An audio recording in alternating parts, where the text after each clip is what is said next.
왜냐하면 우리의 내적 욕망과 계속해서 충돌을 일으키기 때문이죠. 자기를 부인하고 자기 십자가를 지는 것이 바로 십자가의 복음, 십자가의 길이기 때문에 우리 어떤 세속적인 내적인 육체적 욕망과 계속해서 이것이 부딪히기 때문에 사실은 굉장히 우리에게 큰 부담을 주는 그런 말씀이에요. 예수님이 십자가에서 죽으실 것을 제자들에게 말씀을 하시자 제자들은 상당한 혼란에 빠졌습니다. 그 중에서도 베드로는 예수님을 꾸짖었어요. 예수님 그렇게 하시면 안 됩니다. 이렇게 말하다가 예수님 오히려 사탄아 물러가라. 대로 꾸짖음을 받기도 하는 베드로의 모습이 나타나는 것을 우리가 지난 시간 보았다라는 것이죠. 다른 제자들 역시도 각자가 생각하고 있고 계산하고 있는 예수님을 따라다녔을 때 얻게 될 그런 유익들이 있었을 텐데 자신의 인생을 걸고 모든 생업을 다 내버려 두고 3년간 예수님을 쫓아다녔는데 그 결과가 예수님이 원수된 로마의 손에 의해서 반역자로 취급받으며 십자가에서 죽는 것이라니 그것을 인정하기도 싫고 받아들이기도 싫고 근데 예수님은 자꾸 죽으시겠다라고 말하고 제자들은 굉장한 혼란스러운 상황에 있었을 것입니다. 그런 상황에서 예수님은 엿새가 지난 이후에 이 베드로와 요한, 야고보를 따로 데리시고 높은 산으로 올라가셨어요.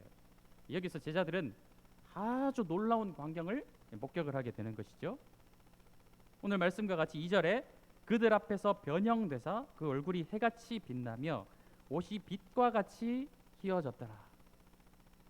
예수님이 아주 놀라운 모습으로 마치 신현 하늘의 하나님께서 이 땅에 내려오신 것과 같은 모습으로 변화되시며 거기서 그치는 것이 아니라 이스라엘 역사에서 가장 존경받던 이 모세와 엘리야와 더불어 대화하시는 그런 모습이 나타난 것이죠. 그 모습은 마치 천상에서의 모습과 동일한 모습으로 그 높은 산 가운데 이루어진 것이에요. 그래서 우리는 이 산을 성경에서는 그렇게 기록하고 있지 않지만 우리는 변화산이라고 일단 부르고 있습니다. 이러한 모습을 예수님이 굉장히 혼란스러워하고 있는 제자들에게 보여주신 이유는 무엇일까요? 혼란 속에서 낙심하고 낙담해 있는 예수님이 자꾸 죽으시겠다, 십자가를 지시겠다 이 말 가운데서 실망하고 좌절하고 낙담해 있는 그런 제자들에게 이후에 거기서 끝나버리는 것이 아니라 죽고 끝나버리는 것이 아니라 분명히 말씀하셨듯이 죽은 자 가운데서 다시 살아나실 것 그 말씀이 허언이 아니라 정말로 약속된 말씀이라는 것을 제자들에게 미리 확인시켜 주시기 위해서 이 제자들을 데리고 변화하신 모습을 제자들에게 보여주시는 것이죠. 그 모습을 확인할 때 예수님의 말씀이 거짓말이 아니구나. 허언증이 있어서 무슨 사람이 죽은 자 가운데서 어떻게 살아날 수 있어? 그냥 십자가를 지고 어떻게 살아날 수 있어? 그 말이 허언이 아니라 정말로 하나님의 아들로서 우리에게 약속하신 말씀이구나. 그것을 제자들에게 확신으로 심어주시기 위해서 특별히 세 제자를 뽑아 산으로 데리고 가셨고 그들에게 영광스러운 모습을 나타내 주셨다라는 것입니다. 문제는 무엇입니까? 그러한 예수님의 의도를 전혀 다른 방향으로 이해하고 있는 제자들의 모습이 나타난다는 것이죠. 4절 말씀 보겠습니다. 베드로가 예수께 여쭈어 이르되 주여 우리가 여기 있는 것이 좋사오니 만일 주께서 원하시면 내가 여기서 초막 셋을 짓되 하나는 주님을 위하여 하나는 모세를 위하여 하나는 엘리야를 위하여 하리이다 라고 말하고 있어요. 왜 예수님이 십자가를 지셔야 하는지 그리고 영광스럽게 부활하셔야 되는지에 대해서 영적인 이해가 부족한 상황에 대해서 오늘 본문은 이 베드로의 말을 기록을 하고 있다라는 것입니다. 예수님이 이렇게 신성을 나타내시는 해와 같이 빛나시며 밝게 빛나는 그런 모습은 이와 비슷한 맥락의 말씀들이 성경에 여러 곳곳에 기록이 되어 있어요. 먼저 구약 성경으로 한번 가보게 되면은 출애굽기 33장과 34장에 나타나는 그런 이야기가 있습니다. 이스라엘 백성들이 하나님의 10가지 역사를 통해서 또 홍해를 가르시는 놀라운 능력을 통하여서 이제 출애굽하였고 시내산에 도착을 하게 되었어요. 모세가 시내산 위로 올라가서 하나님과 교제합니다. 십계명 돌판을 받아가지고 내려오는 길에 아주 밑에서는 난리가 나 있죠. 모세가 빨리 내려오지 않자 우리를 인도해낸 모세가 혹시 산에서 죽었나 보다. 백성들이 무슨 일을 하죠? 우리를 저 땅에서 이끌어낸 하나님을 우리한테 보여달라 막 아론을 조르는 거예요. 아론이 견디다 못해서 황금 송아지 형상을 만들어 놓고 이 우상이 우리를 저 애굽으로부터 이끌어낸 하나님이다. 우상 축제가 벌어지고 있는 모습을 보게 됩니다. 모세가 분이 올라왔어요.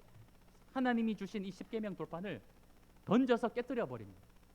그 이후에 잘 아시듯이 그 모든 일들이 수습이 되었어요. 하나님께서 모세에게 네가 돌판을 던졌으니 다시 그 돌판을 네가 손으로 깎아서 다시 산으로 올라와라. 모세가 올라갔습니다.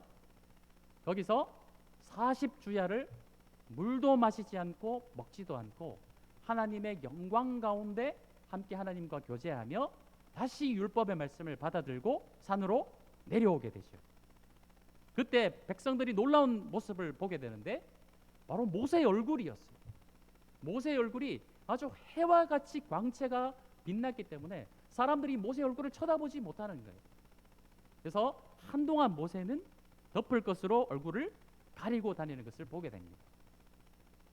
이 모습이 바로 모세가 왜 구약에 나타난 예수님의 모형이며 그림자인지를 우리에게 설명하고 있는 그런 말씀 구절인 것이죠. 신약으로 오게 되면 또 예수님이 아주 해와 같이 빛나는 모습으로 나타나신 장면이 있어요. 바로 사도 바울이 사울 시절에 다메섹으로 가는 길에 예수님을 만난 장면이, 감히 쳐다볼 수 없는 그 영광 가운데 눈이 멀어버리게 할 정도로 빛나는 영광 가운데 예수님이 사울을 찾아오셨고 그 사울이 눈이 멀어버렸고 예수님은 그에게 네가 앞으로 나를 위하여 사역을 해야 되겠다. 이방인을 위한 사도가 되어야 되겠다. 말씀하셨던 그런 장면이 있었음을 기억하실 것입니다. 이런 이 세 가지 사건, 출애굽기에 나타난 이 모세가 하나님을 배웠고 영광이 얼굴 가운데 비추어진 장면, 그리고 오늘 말씀에 있는 이 변화산에서 예수님이 영광스럽게 변화된 장면, 그리고 이 사도 바울이 다메섹에서 예수님을 만난 이 세 가지 장면의 공통점이 무엇일까요? 어떤 공통점을 가지고 있을까요? 모세는 그 영광된 시내산에서 천상의 모습과 같은 그 연출되는 그 아름다운 그 시내산에서 떠나기를 두려워했습니다. 왜? 이제 시내산을 떠나게 되면 어디로 나아가야 됩니까? 전쟁을 치러야 되고 피를 흘려야 되고 맞서 싸워야 되는 그 세상의 현장으로, 가나안 땅으로 가야 되기 때문이죠. 그러나 하나님은 거기를, 시내산을 떠나라 말씀하고 계세요. 그러니까 가야 된다, 이제 출발해야 된다, 백성을 이끌고 가나안 땅으로 떠나라라고 말씀하세요. 다메섹에서 이 바울을 만나 주신 예수님도 그 영광스러운 현장 가운데서 바울에게 무엇을 말씀하십니까? 이제는 세상 중에서도 세상, 유대인에게 있어서 이 이방인 땅이라는 것은 세상 중에서도 세속인 것이에요. 그곳으로 네가 들어가서 나를 위하여 복음을 전해야 되겠다. 가라라고 말씀하고 계시는 것이죠. 그렇다면 변화산에서 예수님이 변화되신 이유는 무엇입니까? 제자들에게 그 모습을 보여주신 이유는 무엇이에요? 우리가 모세와 엘리야와 더불어 예수님이 그들을 만나서 대면하시는 그 천상의 모습이 연출되는 그 곳에서, 영광스러운 자리에서 머물러 있는 것이 아니라 이제 그 모습을 목격한 자들이 확신을 가지고 이제 예수님을 쫓아 십자가의 길, 십자가의 도, 세상 속으로 나아가서 그 주님의 길을 따라 살아가게 하시려고 그 영광스러운 모습을 보여주신 것이죠. 거기에 머물게 하시기 위함이 아니었다는 거예요. 영광스러워 보이는 자리에 머물러 있는 것이 아니라 좁은 문, 좁은 길, 가시밭길이라도 예수님이 그 길을 먼저 앞장서 가실 것이니 너희들도 나를 따라오라. 확신을 가지고 따라오라. 그 확신을 심어주시기 위해서 영광스러운 모습을 제자들에게 나타내 주셨다는 것입니다. 그런데 제자들은 어떻게 하고 있습니까? 그 자리를 떠나기 싫은 거예요. 예수님이 모세와 엘리야와 함께한 그 영광스러운 그 자리를 떠나기 싫은 것이죠. 그래서 거기에 초가 셋을 짓고 이 예수님과 모세와 엘리야를 어떻게 하죠? 붙들어 두려고 하는 것입니다. 예를 들어서 이 부산에, 제가 산을 잘 모르지만 그래도 부산에서 좀 인지도가 있는 산이 장산이라고 들었어요. 또 양산에 가면은 강림산 기도원이 있고 막 그런 산들이 있습니다. 예를 들어서 예수님이 이 장산에 나타나셨다. 사람들이 처음에 믿지 않겠죠. 무슨 예수님이 2000년 전에 돌아가신 예수님이 장산에 나타나느냐, 믿지 않을 거예요. 우리나라 역사에서 소천하신 목사님들 중에 굉장히 우리가 존경하는 목사님들 계시지 않습니까? 주기철 목사님이라든지 손양원 목사님이라든지 한경직 목사님이라든지 옥하는 목사님, 이런 분들이 같이 그 장산에 나타나서 이분이 진짜 예수님입니다 막 증거해주고 예수님과 만약에 대화를, 만약입니다, 진짜 그렇다는 것이 아니에요. 만약 그런 일이 일어났다, 그러면 어떻게 될까요? 무슨 일이 벌어지게 될까요? 사람들이 가만히 있지 않겠죠? 근데 우리나라뿐만이 아니라 전 세계 모든 사람들이 그 장소를 주목하게 되고 엄청난 인파가 거기를 찾아가게 될 거예요. 거기서 하나님의 막 왕국을 이루려고 할 것입니다. 이 제자들이 지금 무슨 생각으로 여기 초가를 짓겠다라고 하는 것이죠? 예수님은 계속 무엇을 말씀하고 계십니까? 나는 이제 예루살렘으로 들어가서 십자가를 지고 죽고 부활해야 된다는 사실을 계속 말씀하고 계세요. 그런데 제자들의 입장에서는 그것이 인정하기가 쉽지 않죠. 받아들이기가 쉽지 않아요. 십자가에서 죽는 것은 곧 자신들의 실패를 의미하기 때문이죠. 어떻게든 예수님을 붙들어 놔야 됩니다. 좋은 상황이 연출이 된 거예요. 이 변화산 위에 예수님이 내려가시지 못하도록 예수님을 붙들어 두고 마침 이 예수님이 진짜 메시아임을 증거해 줄 수 있는 오래전에 소천한 모세와 엘리야가 나타나서 이분이 진짜 메시아, 하나님의 아들이심을 증언해 줄 사람이 나타난 거예요.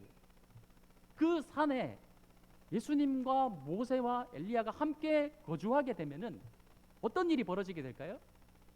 그동안 예수님을 반대해왔던 사두개인, 바리새인, 서기관, 열심당, 에센파, 이런 모든 사람들이 예수님을 더 이상 메시아로 인정하지 않을 수가 없고 모두가 그분의 말을 들어야 되고 그분의 다스림과 통치를 받아야 되고 인정할 수밖에 없는 메시아가 되는 것이죠. 그럼 예수님은 십자가를 지시지 않아도 모든 이스라엘 사람들에게 다 인정받는 메시아가 될 수 있는 것이죠. 제자들의 입장에서는 어떻게든 예수님을 그 산 위에 붙들어 놔야 되는 거예요. 내려가시면 안 되는 거예요. 영광스러워 보이는 그 자리에 예수님을 붙들어 두고 그 영광의 낙수 효과, 우리들도 그 산에 함께 거하면서 예수님의 좌편에 우편에 우리가 그 영광을 함께 누리겠다라는 심리가 바로 4절 말씀에 들어있다라는 것이죠.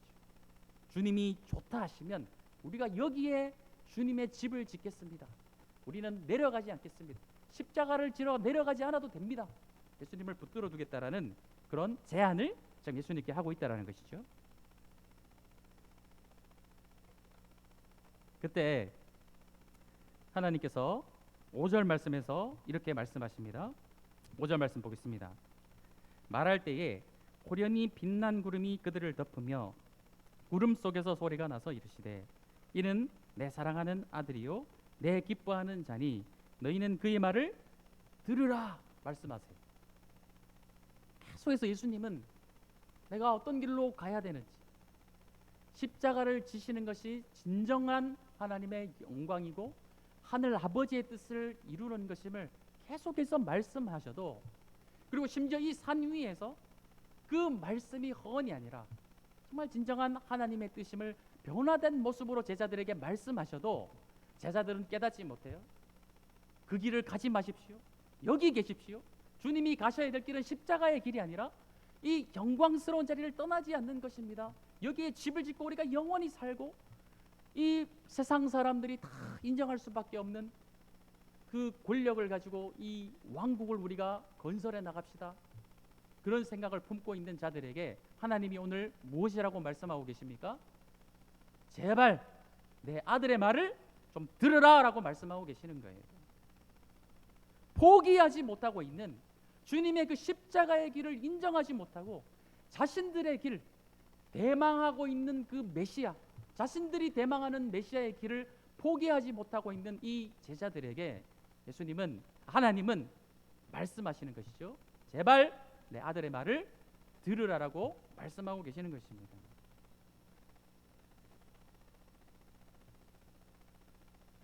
혹시 우리 안에도 이렇게 포기하지 못하고 있는 어떤 요소들이 있지 않습니까? 우리가 아무리 하나님의 말씀을 듣고 십자가의 복음, 십자가에도 원수를 사랑하라, 용서하라, 화목하라, 이런 말씀들을 아무리 우리 가운데 계속해서 말씀을 하셔도 내 안에서 순종하지 못하고 포기하지 못하고 있는 나의 내적인 욕망과 내 내적인 소욕들이 혹시 있지 않습니까? 어떻게 하면 예수님을 통하여서 나의 꿈을 실현할 수 있을까? 하나님의 뜻이 나를 관통하여서 이 땅 가운데 이루어지는 것에 나를 주님 앞에 내어드리는 것이 아니라 어떻게 하면 이 예수님이 영광스러운 그 모습 가운데 거하시면서 나에게 이 낙수 효과라고 하죠. 그 예수님이 높이 높이 올라가시면 그 옆에 있는 나도 함께 같이 올라가는 것이니까 그 예수님, 그 하나님을 우리가 생각하고 꿈꾸면서 그 하나님의 영광을, 그러한 영광을 우리가 바라보면서 나에게도 어떤 영광을 하나님이 좀 주어지지 않을까, 이런 나의 욕망, 욕구들, 조금 더 쉽게 말씀드리면 하나님을 통하여서 어떻게 하면 내 욕구를 실현할 수 있을까? 그것이 무엇이 되었든요? 그 포기하지 못하는 것들이 우리 안에 혹시 있지 않습니까? 오늘 하나님은 우리에게 동일하게 말씀하고 계세요. 이는 내 사랑하는 아들이요 내 기뻐하는 자니 너희는 내 말을 들으라 라고 말씀하고 계십니다. 오늘 이 자리에 하나님을 예배하고 계시는 우리 사랑하는 성도님들, 우리는 주님의 말씀을 듣기 위해 이 자리에 모인 것이 아니겠습니까? 이 말씀을 들으면서 이 십자가의 복음이 오늘도 우리 마음을 건드릴 거예요. 어떻게 하면 이 좁은 문 좁은 길 가시밭길을 좀 피해갈 수 있을까? 하나님 안에서 내가 원하는 것, 영광스러움, 나의 욕구를 실현시켜주고 만족시켜주는 것, 그거는 우리가 좀 누리고 싶은데, 근데 정작 그 구원받은 이후에 우리가 감당해야 될 십자가의 길, 십자가의 도에 대해서는 좀 웬만하면 감당하고 싶지 않은 것이 우리의 어떤 심리가 아니겠습니까? 그렇게 포기하지 못하는 것들이 있다라는 것이죠. 오늘 우리에게 하시는 말씀을 기억하십시오. 제자들은 6절 말씀에 듣고 엎드려 심히 두려워하였습니다. 하나님의 음성이 막 들리니까 감당이 안 되는 것이죠. 두려워하였어요. 두려워한다고 해서 깨달은 것은 아닙니다. 7절 말씀 보십시오. 예수께서 나와 그들에게 손을 대시며 이르시되 일어나라 두려워하지 말라 하시니 제자들이 눈을 들고 보매 오직 예수 외에는 아무도 보이지 아니하더라. 없어져 버렸어요. 그 영광스러운 모습에서 예수님은 원래 완전한 인간의 모습으로 다시 돌아오셨습니다. 그리고 제자들과 함께 9절 말씀에 그들이 산에서 내려올 때에 예수께서 명하여 이르시되 인자가 죽는 자 가운데서 살아나기 전에는 본 것을 아무에게도 이르지 말라 하시니 말씀하고 계십니다. 제자들이 10절 말씀에 물어 이르되 그러면 어찌하여 서기관들이 엘리야가 먼저 와야 하리까 하나이까? 이 무슨 말이냐면은 지금 제자들은 입이 근질근질할 거예요. 산에서 내려오자마자 우리 주님, 우리가 모시고 계시는 우리 주님이 저 산에서 이스라엘 역사에서 가장 존경받는 모세와 엘리야와 함께 대화하시며 하나님의 형상, 하나님의 그 모습으로 변화되셨다는 것에 대해서 막 사실 지금 이야기하고 싶은 거예요. 우리 주님이야말로 너희들이 기다렸던 진짜 메시아가 맞다. 모세와 엘리야가 오늘 확인시켜줬다. 막 이야기하고 다녀야 되는 거예요. 근데 예수님은 뭐라고 말씀하시죠? 그것을 아무에게도 말하지 말라라고 말씀하고 계시는 거예요.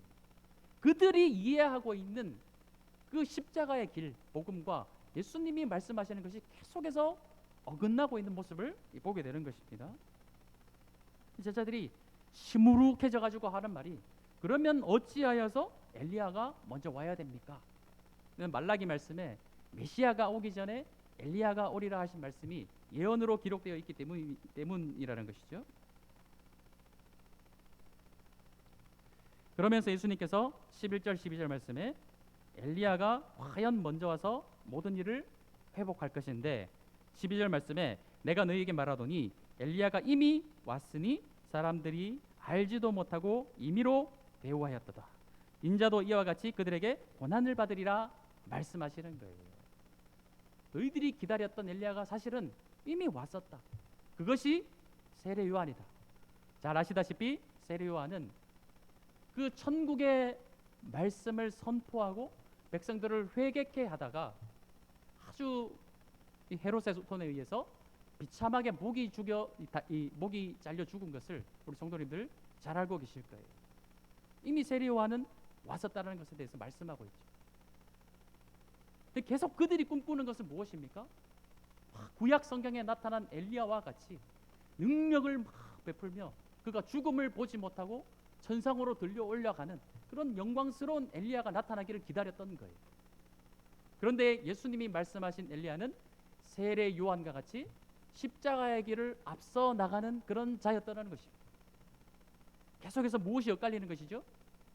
예수님이 진정으로 말씀하시는 그리스도 메시아와 이 제자들이 생각하는 그리스도 메시아가 계속해서 어긋나는 것을 우리가 말씀을 통해 보는 것입니다. 저는 이 총신 신대원에 다닐 때 아주 행복한 시간을 보냈어요. 제가 다녔던 신학대학원은 양지라는 용인에 가면은 양지라는 산 골짜기가 있습니다. 거기 들어가면 걸어서 못 나와요.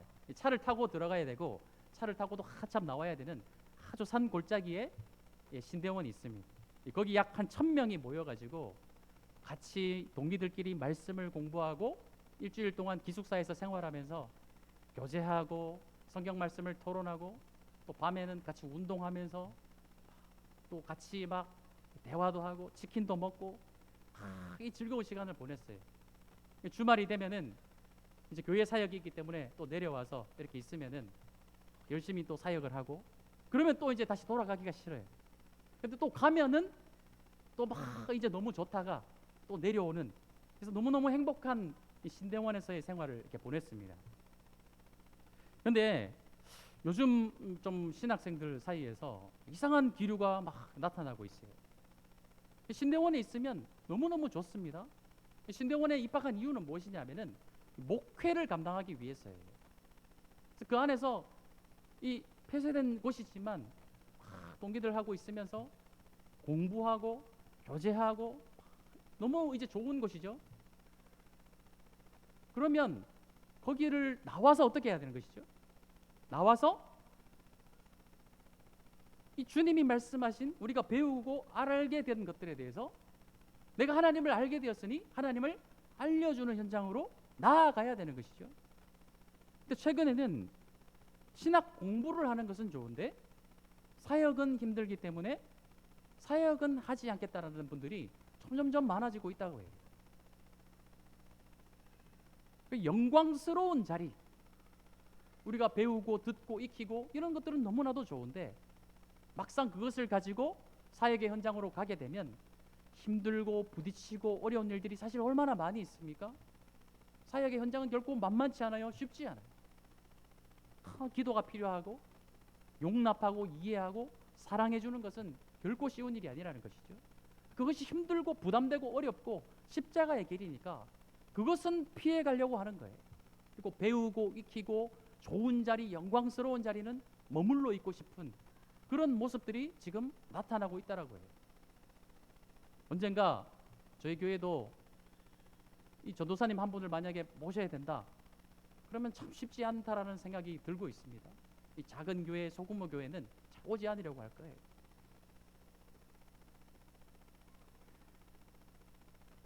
목회, 사역, 어떤 신대원 이런 곳에는 이 교역자들만 가는 것일까요? 그것이 아니라는 것이죠. 사명은 제가 오후 시간에도 몇 주간 말씀을 드렸지만 꼭 신대원에 가고 사역자만, 사명자 이런 이 단어들이 꼭 목회를 하는 분들에게만 적용되는 단어가 아니라고 말씀을 드렸습니다. 우리 모두는 하나님의 사역자고 일꾼입니다. 여기 계신 우리 모든 성도님들은 다 하나님의 사역자예요. 다 사명을 받으셨고 하나님의 부르심, 소명을 받은 자들이 우리들이고 하나님께서 우리들에게 각자 개개인에게 모두에게 맞는 달란트들을 다 주셨다라는 거예요. 혹시 하나님께서 나에게 콜링이 있을 때, 그것이 아무리 작은 사역이라고 할지라도 그게 교회에서의 어떤 일이 되었든지 교회 밖에서 세상 속에서의 하나님의 어떤 콜링, 하나님의 사역이 되었든지 그런 하나님의 부르심, 나를 위하여 일할 자가 없느냐, 나를 위하여 세상 속에서 십자가의 길을 갈 자가 없느냐, 하나님이 우리에게 부르실 때에 그 부르심에 응답하시는 우리 성도님들이 되시기 축복합니다. 그 일이 내게 버겁고 힘들고 어렵더라도, 그게 십자가의 길이며 좁은 문 좁은 길일지라도 우리는 그 길을 가야만 해요. 왜냐? 우리는 예수님의 제자이고 그분의 길을 따르는 자들이기 때문에 그렇습니다. 오늘 말씀을 결론을 좀 내려보면 제자들은 자꾸만 이 자리, 자신들이 생각하는 그 영광된 자리, 사람들이 모두가 인정하고 선망하고 인기가 있고 주목받는 그 자리를 떠나기 싫어하는 그런 제자들의 모습이 나타나며 그 자리가 영광된 자리라고 계속해서 여기는 거예요. 예수님이 하나님처럼 변화되는 모습, 모세와 엘리야 누구도 부정할 수 없는 그들과 대화하시는 그런 주님, 그런 메시아를, 그 자리를 영광된 자리라고 여기며 거기를 떠나기 싫어하는 제자들의 모습이 오늘 말씀 가운데 나타나고 있고, 그것이 또한 우리들의 모습이라는 것입니다. 그러나 예수님은 무엇이라 말씀하고 계십니까? 거기가 영광된 자리가 아니라 바로 십자가를 지는 자리가 하나님의 진정한 영광된 자리라고 우리에게 계속해서 말씀하고 계시는 거예요. 나의 시간과 나의 재정, 나의 에너지, 나의 욕망과 나의 아집이 십자가에서 죽는 그 자리가 바로 하나님의 영광된 자리임을 기억하시고 우리가 어디에서 영광을 얻어야 될지를 다시 한번 마음속에 되새기시는 그런 성도님들이 되시기 원합니다. 우리 함께 찬양하며 나갑시다.